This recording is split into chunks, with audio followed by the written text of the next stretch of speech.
श्री शिवाय नमस्तुभ्यम दोस्तों, जैसा कि आप सब जानते हो 15 फरवरी को है गुरुवार का दिन। और गुरुवार का दिन जो होता है भगवान नारायण को समर्पित होता है, भगवान विष्णु को समर्पित होता है। तो दोस्तों, यदि आपका गुरु ग्रह मजबूत होगा तो आपके सारे जो कार्य हैं टाइम पर होते चले जाएंगे। आपका विवाह सही समय पर हो जाएगा, आपकी जो शिक्षा है वो सही समय पर पूरी हो जाएगी और आपको नौकरी भी सही समय पर मिल जाएगी। आपको जीवन में हमेशा आपको सफलता मिलेगी दोस्तों। आपको किसी कार्य में कभी बाधा नहीं आएगी अगर आपका गुरु ग्रह मजबूत होगा। और साथ ही आपके घर में कभी लड़ाई झगड़ा नहीं होगा, आपके घर में सुख शांति समृद्धि बनी रहेगी। इसके अलावा दोस्तों, यदि आपका गुरु ग्रह कमजोर है तो आपके जो है हर कार्य में बाधा आएगी, अड़चन आएगी, आपको कभी जीवन में सफलता नहीं मिलेगी। आप नौकरी के लिए जाते हो, आपको सफलता नहीं मिलती है। और दोस्तों, आपके घर में हमेशा लड़ाई झगड़ा बना रहेगा, आपके घर में कभी सुख शांति समृद्धि नहीं रहेगी। तो दोस्तों, यदि आपके साथ भी ऐसा है तो पूज्य गुरु जी पतंजलि मिश्रा जी ने कुछ विशेष उपाय बताए हैं जो आपको गुरुवार के दिन करने हैं। इन उपाय को करने से आपका जो गुरु ग्रह है वो मजबूत होगा, साथ ही आपके घर में कभी लड़ाई झगड़ा नहीं होगा। तो आइए दोस्तों, जानते हैं उपाय कैसे करने हैं। पहला जो उपाय है, यदि आपके घर में लड़ाई झगड़ा होता रहता है, बात बात पर झगड़ा हो जाता है, छोटी मोटी बातों पर झगड़ा हो जाता है, या हमेशा जो है आपके घर में कलेश बना रहता है, या आपके घर में जो है धन की बहुत ज़्यादा कमी है, व्यापार में वृद्धि नहीं हो रही है, या कोई विशेष मनोकामना है काफ़ी लंबे समय से पूर्ण नहीं हो रही है, तो इस विशेष उपाय को अवश्य कीजिए। इस उपाय को करने के लिए दोस्तों आपको लेना है 1 लोटा जल, साथ ही आपको लेना है 1 या 2 चम्मच घी। अब दोस्तों, इस उपाय को आप सुबह से लेकर शाम तक कभी भी कर सकते हो।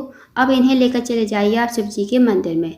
शिव जी के मंदिर में जाकर सबसे पहले आपको 1 लोटा जल श्री शिवाय नमः कहते हुए शिवलिंग के ऊपर समर्पित कर देना है।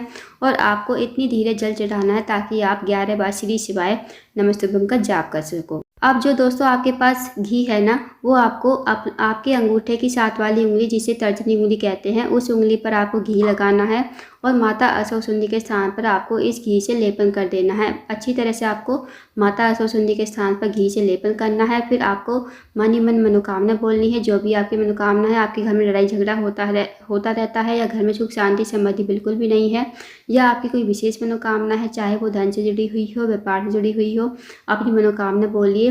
और आपको जो है इस उंगली को धोना नहीं है, ना ही आपको किसी कपड़े से साफ करना है। आपको ऐसे ही अपने घर पर आ जाना है। फिर जिस उंगली से आपने माता असौसुंदी के स्थान पर घी से लेपन किया था, उसी उंगली को आपको अपने घर के मेन गेट पर, मुख्य द्वार पर लगा देना है। फिर आपको अपने घर के अंदर प्रवेश करना है। इस उपाय को यदि आप करते हो तो आपकी जो मनोकामना होगी अवश्य ही पूर्ण हो जाएगी। आपके घर में जो भी लड़ाई झगड़ा होता रहता है बात बात पर, वो लड़ाई झगड़ा नहीं होगा और आपके घर में सुख शांति समृद्धि बनी रहेगी। तो दोस्तों, इस विशेष उपाय को अवश्य कीजिएगा, बहुत ही अचूक विशेष उपाय है। अब जानते हैं दोस्तों अगले उपाय के बारे में। यदि दोस्तों आपका कोई कार्य है बहुत दिनों से अटका हुआ है, आपकी कोई विशेष मनोकामना है काफ़ी दिनों से पूर्ण नहीं हुई है, या आपकी नौकरी नहीं लग रही है, आप कोई सरकारी नौकरी की तैयारी कर रहे हो, तो इस उपाय को अवश्य कीजिए। इस उपाय को करने के लिए दोस्तों आपको लेना है 1 बेलपत्र, साथ ही दोस्तों आपको लेना है 1 लोटा जल और 1 चम्मच शहद आपको लेना है। इस उपाय को आप सुबह से लेकर शाम तक कभी भी कर सकते हो। अब इन्हें लेकर चले जाइए आप शिव जी के मंदिर में। शिव जी के मंदिर में जाकर सबसे पहले आपको 1 लोटा जल बृहस्पतिश्वर महादेव का नाम लेते हुए और श्री शिवाय नमस्तुभ्यम का जाप करते हुए शिवलिंग के ऊपर समर्पित कर देना है। उसके बाद जो आपके पास बेलपत्र है, बेलपत्र की जो तीनों पत्ती होती हैं, जहाँ उनका मिलन होता है, बेलपत्र की जो 2 पत्ती होती है, उनके बीच में जो डंडी जाती है, उस डंडी पर आपको शहद लगाना है। अनामिका उंगली से 1 बूंद आपको शहद लगा देना है। उसके बाद इस बेलपत्र को आप अपने सीधे हाथ में लोगे और अपनी मनोकामना बोलोगे। जो भी आपकी मनोकामना है, चाहे धन से जुड़ी हुई हो, व्यापार से जुड़ी हुई हो, नौकरी नहीं लग रही हो, या आपके किसी कार्य में बाधा आ रही हो, आपकी कोई विशेष मनोकामना हो, तो मनोकामना कहिए। और इस बेलपत्र को बृहस्पतिश्वर महादेव का नाम लेते हुए और श्री शिवाय नमस्तुभ्यम का जाप करते हुए आपको इस बेलपत्र को शिवलिंग के ऊपर समर्पित कर देना है। और जो दोस्तों बेलपत्र की डंडी का मुख होगा ना, वो जलाधारी की तरफ रखना है। आपको इस बात का विशेष ध्यान रखें। फिर आपको महादेव से प्रार्थना करनी है, अपनी मनोकामना दोबारा बोलनी है। अपनी मनोकामना बोलकर भगवान को प्रणाम करके विनती करके आपको अपने घर पर आ जाना है। तो इस विशेष उपाय को अवश्य कीजिएगा दोस्तों, बहुत ही अचूक विशेष उपाय है। अब जानते हैं दोस्तों अगले उपाय के बारे में। यदि कोई आपकी विशेष मनोकामना है, आपके जीवन में धन की बहुत ज़्यादा कमी है, व्यापार में वृद्धि नहीं हो रही है, या आप जो है आर्थिक समस्या से बहुत ज़्यादा परेशान हो, या आपका कोई कार्य अटका हुआ है, आपके विवाह में बाधा आ रही है, अड़चन आ रही है, तो इस विशेष उपाय को अवश्य कीजिए। इस उपाय को करने के लिए दोस्तों आपको लेना है एक तांबे के पात्र में 1 लोटा जल, साथ ही आपको लेना है 1 चावल का दाना, 1 हरा मूँग का दाना और छोटा सा गुड़ का टुकड़ा। अब आपको देख लेना है कि जो आपने चावल का दाना लिया है और जो हरा मूँग का दाना लिया है वो कहीं से कटा-वटा खंडित नहीं होना चाहिए। इस बात का विशेष ध्यान रखें। आप इस उपाय को सुबह से लेकर शाम तक कभी भी कर सकते हो। अब जो दोस्तों आपके पास 1 चावल का दाना है वो आपको चंद्रमौली महादेव का नाम लेते हुए लोटे के जल में ही डाल देना है दोस्तों।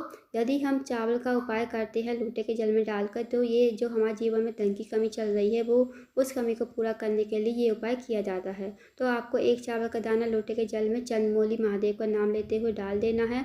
उसके बाद हरा मूँग का दाना भी आपको लोटे के जल में ही डाल देना है। अब जो आपके पास गुड़ का छोटा सा टुकड़ा है वो भी आपको बृहस्पतिश्वर महादेव का नाम लेते हुए आपको जल पे ही डाल देना है। अब इस जल को आपको इस लोटे को जो है आपको अपने हाथ में लेना है, अपनी मनोकामना बोलनी है। जो भी आपकी मनोकामना है, चाहे वो धन से जुड़ी हुई हो, व्यापार से जुड़ी हुई हो, या आपके विवाह में बाधा आ रही है, अड़चन आ रही है, जो भी आपकी मनोकामना है मनोकामना कहिए। और इस जल को आपको धीरे धीरे श्री शिवाय नमस्तुभ्यम कहते हुए शिवलिंग के ऊपर बृहस्पतिश्वर महादेव का स्मरण करते हुए शिवलिंग के ऊपर समर्पित कर देना है।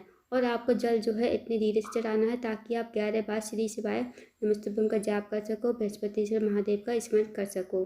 उसके बाद आपको महादेव से प्रार्थना करनी है, दोबारा मनोकामना बोलनी है, फिर आपको भगवान को प्रणाम करके विनती करके आपको अपने घर पर आ जाना है। तो दोस्तों इस विशेष उपाय को भी अवश्य कीजिए, बहुत ही अचूक विशेष उपाय है। इस उपाय को करने से भी आपकी सारी मनोकामनाएं पूर्ण हो जाएंगी।